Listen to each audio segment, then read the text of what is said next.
আওয়ামী বয়ানকে আপনারা পুঁজি করে শহীদ মতিউর রহমান নিজামীকে আপনারা রাজাকার বানাচ্ছেন।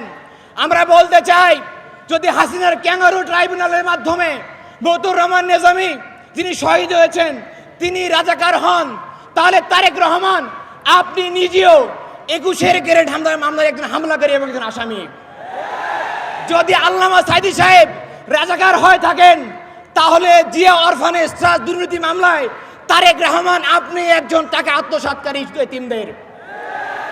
যদি শহীদ বীর কাশেম আলী সাহেব রাজাকার হয়ে থাকেন, তাহলে আমরা এটাও বলতে চাই, তারেক রহমান থেকে শুরু করে বিএনপি কর্মকর্তারা বিগত সময়ে অবৈধ সম্পদ তৈরি, মানি লন্ডারিং মামলা থেকে শুরু করে বিগত অসংখ্য মামলায় তারা আসামি এবং তারা এ দোষে দোষী বলে আমরা সাব্যস্ত করতে চাই।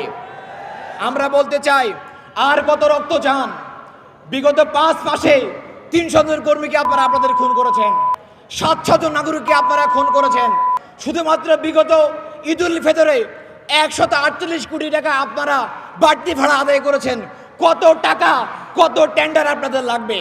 সম্মানিত উপস্থিতি, তারেক রহমানকে বলতে চাই, টোকাই ভাড়া করে মাস্তান দিয়ে জগন্নাথ কয়দিন আপনি আটকায় রাখবেন? আলিয়া আপনি কয়দিন আটকায় রাখবেন?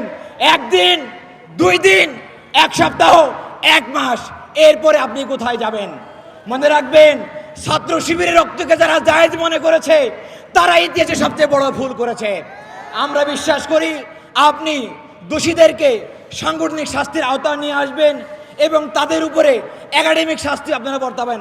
আশা করছি এর মাধ্যমে যদি আপনারা ক্যাম্পাসে শিক্ষার পরিবেশ ফিরিয়ে আনেন, ইসলামী ছাত্র শিবির আপনাদের পাশে বন্ধু হয়ে কাজ করবে ইনশাল্লাহ।